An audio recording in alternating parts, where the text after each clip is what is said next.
Hello everyone and welcome to another episode of the My Greek Island podcast with your hosts George Tsounyas and Maria Petrakou. So what are we chatting about today? Now today we are bringing you an episode quite a few of you have asked for, and that is none other than sailing in Greece. Now although it's not something me and George have done together yet, it's always a yet. It's definitely something that we have high on our list, right? Yes, and I think it's definitely something that needs to be done with a few more people. Although I probably would love to just do it, like the two of us and the skipper. But we are kind of waiting for those. I think the stars are starting to align for our schedules and maybe with some of our friends. So we can kind of all go together. And I mean, I know you have not really been sailing. I have quite a bit before we even met. But we have lots of info to share about sailing in Greece because it is a hot topic at the moment. And people that like sailing always talk about Greece. And people that want to go sailing, Greece is a place. So we're going to give some tips and tricks. Exactly. And it's also a great way to see the Greek islands. But given my recent trip to Kefalonia and Ithaki, so if you're following on Instagram, you would have seen that. We thought it would also be great to focus this episode on that side of Greece, which is actually the most popular part of Greece to go sailing. It is indeed. And I mean, our listeners might not know this, but when I lived in Greece, well, you might know I lived in Greece because we've said it quite a few times. But my dad used to have a sailing boat and take people on day trips in Chalkidiki when I was growing up. And it was literally about 7 days a week. So every day. And guess who was the honorary sailor mascot? Yes, Ta-da! It was me. Yours truly. And my dad actually grew up sailing and has done many trips all over Greece and the Greek islands. And at the time when we used to go out on these sailing trips, obviously working the tourist season, I used to get so bored going every single day because like, do I have to go again? And now at my grand old age, which I won't reveal, I just wish like anytime the opportunity arises, there's like a boat trip when we're on islands or an opportunity to do something like that, I jump at the chance. So we've done a few boat trips on our island adventures. So maybe the next stop we'll is do many more. Yeah, many more, and maybe like a sailing trip. Yes, so, yes. Let's start manifesting, hon. Yeah, and Maria alluded to her trip to Kefalonia and Ithaki, and so obviously, if you're not following us on Instagram, you need to go over and pause or wait until the end of the episode and go and follow us on Instagram and on TikTok on the handle, which is at My Greek Island. Exactly. And to support the show, like, subscribe, share with your friends, drop a rating, review, anything you can do because it does help us keep coming back with more content. And also, if you want to further support the show and have our eternal gratitude, you can sign up to our Patreon to access ad-free episodes and exclusive content. Yes, so without further ado, let's get into today's episode.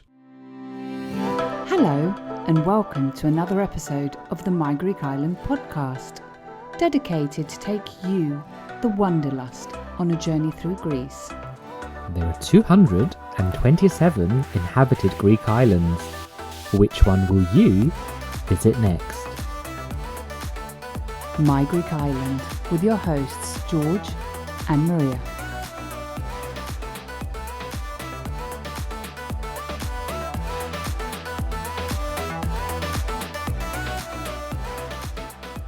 So we're talking about sailing in Greece today. So we're going to give, as always, we start off with some historical facts. So some of the history of Greece and sailing. So Greece has been a maritime nation since antiquity. The ancient Greeks were actually amongst the first to establish significant sea trade routes and naval powers.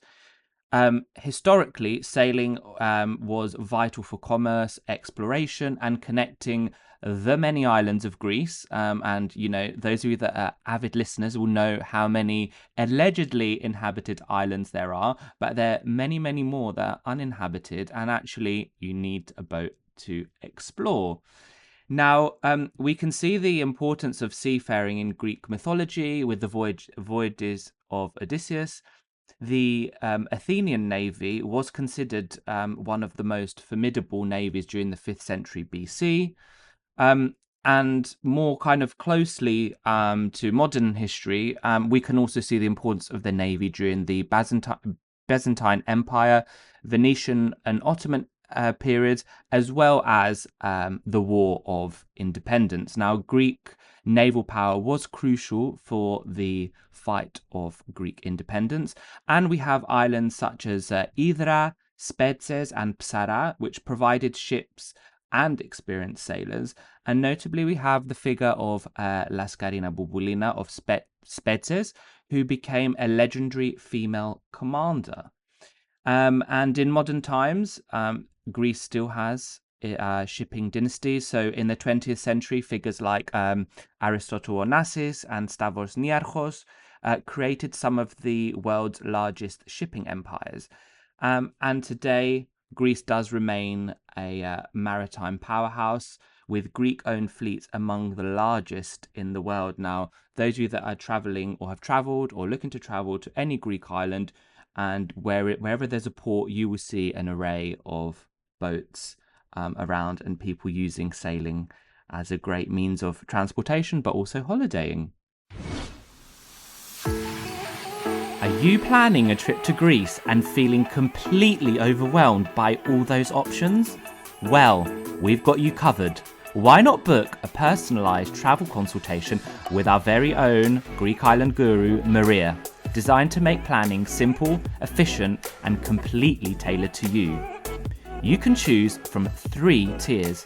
Whether you just want, to pick her brains, need a high-level plan to build your very own trip, or want a fully customized travel itinerary, there's an option to suit your style and budget.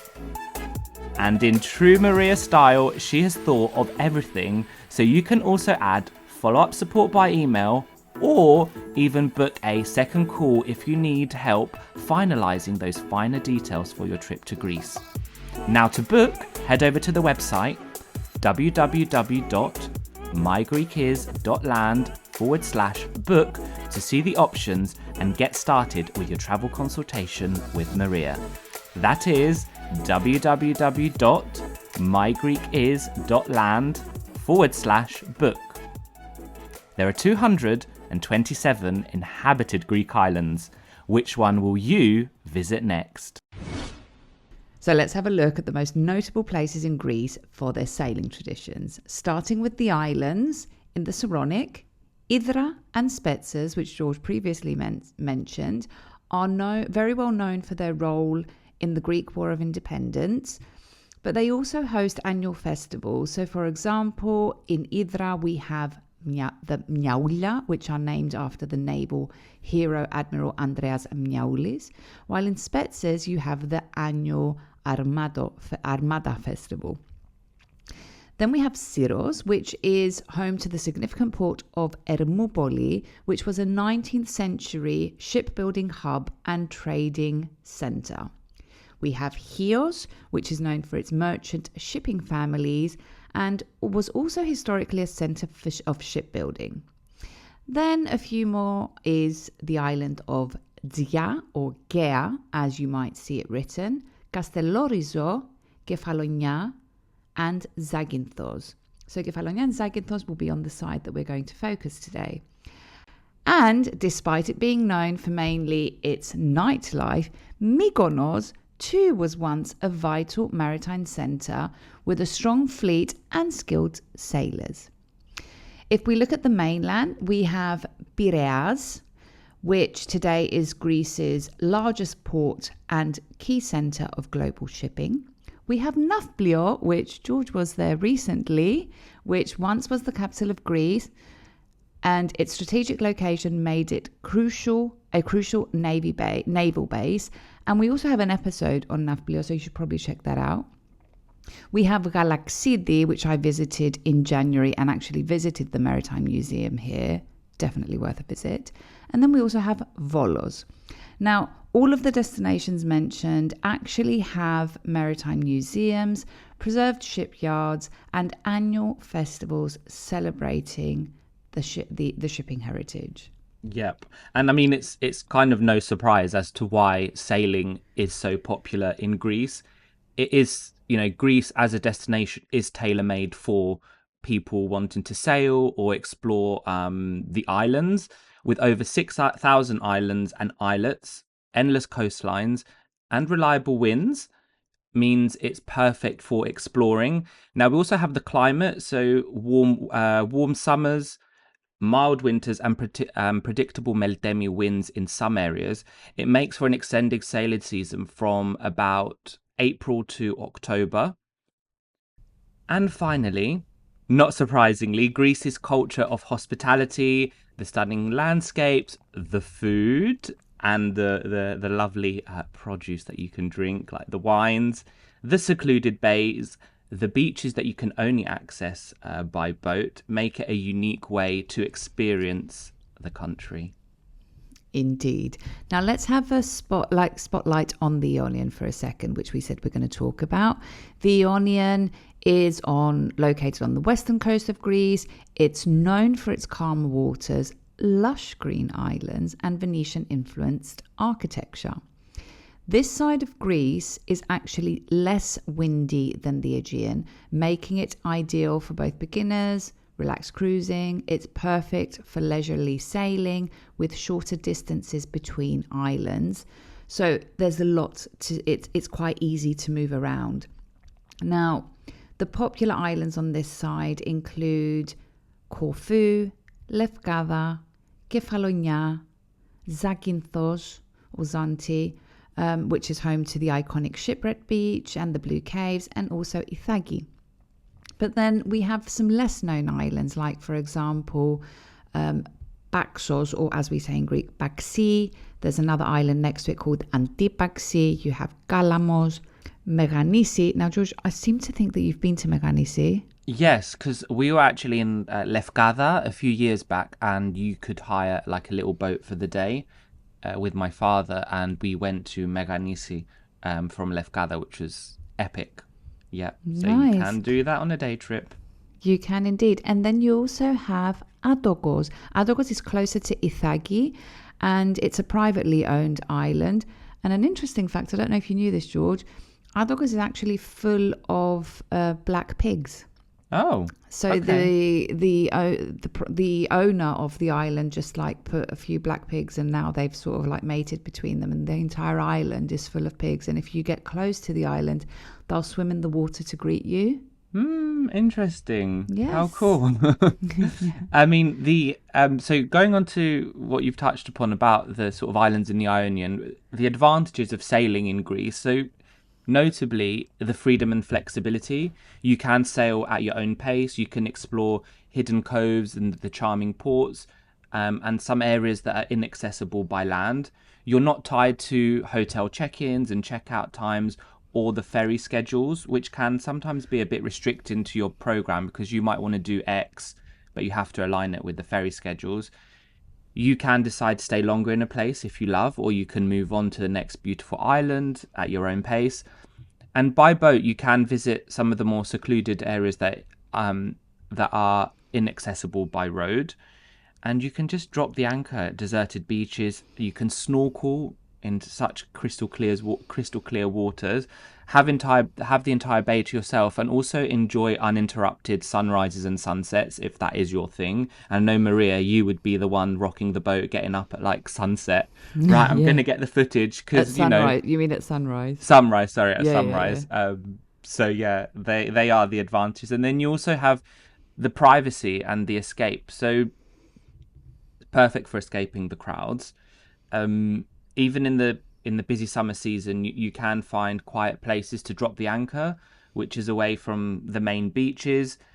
Sailing is a great way to bond, and it's quite funny because whether you are going with friends well, you're probably going with friends or family, you are going to be sharing lots of meals and times on deck. It can get a bit, close for comfort for some people. So that is a thing to bear in mind, because you are going to be, sleeping, eating, all in close proximity on a sailing boat. And I think for kids as well, they would love the sense of adventure and freedom. So it's basically like, I don't know, camping on water. So if that is your thing, it definitely needs to be tried out, and I think something well overdue. I do wonder if my nephews would like being on a boat. I mean, it depends on the age as well. I think when they're too young, it might not be suitable. But I think your nephews are they're probably the right perfect age now. I mean, the one thing that for me concerns me is people snoring and how you would hear that throughout the boat. But I mean, you're going to have the nice rocking of the boat. Putting you to sleep and stuff, and the nice. I think I'd be more breeze. Concerned about the rocking of the boat. Yeah, I mean, when you're docked in the port, it's fine, and But yeah, anyway, one thing I wanted to add is that it's also great for those that literally just want to disconnect, and slow down, because there's no traffic, there's no noise. It's literally just the sound of the sea, and it's a great way to literally just unplug and potentially hopefully recharge. You've got you're kind of like forced to live in the moment. You've got nothing to worry about. You're literally just that's all you have to worry about is just where you are in that moment. So I think it's a great way to slow down. Yeah, and there is the sort of authentic encounters, because you're going to be docking and visiting islands you might not visit easily otherwise, and there is a real sense, just like camping, there's a real sense of camaraderie and community between sailing communities. So you do get to interact with other people, meet locals as well, and some of the islands you can visit, like Gastos and Calamos, which I think you touched upon, can't easily visit otherwise. So yeah. Another thing that you can do, despite that you're on a sailing boat, you can still experience cultural highlights of the island. So, for example, in Kefalonia, you can visit a winery, because Kefalonia produces a lot of wine, with one of the indigenous grape varieties being Robola. You can explore ancient ruins like am I going to be able to say this? Paleokastritsa in Corfu. And, you can even go to some festivals on the islands which are quite common throughout the summer months. Yeah. And also the advantage of being on the port, if you are docked on the port, you haven't got a really long walk home. If you're kind of in the main town, it's quite a quick walk home. In terms of sustainability, sailing is probably one of the more eco-friendly ways to explore the islands, especially when you are mindful of marine conservation. So something to bear in mind. And of course, we need to respect the marine life. So reduce waste, and just be mindful of where you're throwing your anchor to preserve Greece's underwater ecosystem. Now, some of you might be wondering and thinking, okay, this all sounds great, but I'm not a sailor.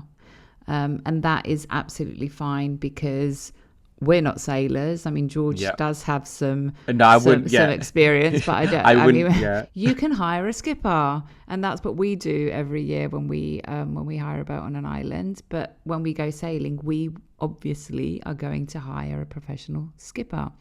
So you don't need to know how to sail. And I mean, should we wrap up with saying when we think is the best time to go? Yeah, 100%. So I would say May to September, but I'd even add October in. Obviously, June and September do offer a great mix of weather with fewer crowds. So you've got quite a big window to play with there, right? Yep, and there's definitely lots of options to select from. We've just touched upon the Ionion, but there's, much more that you can look at. So I think that probably comes to, the end of today's episode. And at the end of each episode, as we do every time, we have a word for the episode. And I think for this time, it's only apt that we choose something to do with sailing. So I think we'll have, shall we go sailing? Which is It's quite a hard one. So we've got Páme, Páme ya, let's go. Sailing, istιοπλοΐα. So in one word, that is Páme ya istιοπλοΐα. So the key word for sailing is istιοπλοΐα. Páme ya istιοπλοΐα. And you, Maria? Πάμε για ιστιοπλοΐα. Amazing. I think that's a wrap, right? Yes, it is indeed. Well, thank you for everyone for listening. We hope you enjoyed this episode. Let us know what you thought. And until then, we will see you on the next episode. Γεια σας. Γεια σας. Right, my Greek Islanders, this comes to the end of another episode of this podcast. Now you know the drill. If you like this episode, share it to share the love with the My Greek Island community, where everyone is welcome. And Don't forget to follow, like, subscribe, and all that jazz, and maybe give us a little rating from wherever you're listening to us from, so you are notified every time a new episode drops. And if you have any suggestions or requests, get in touch. And for those of you visiting Greece, don't forget to tag @MyGreekIsland on Instagram for a future feature. Until then, see you later, or as they say in Greek, Ta leme.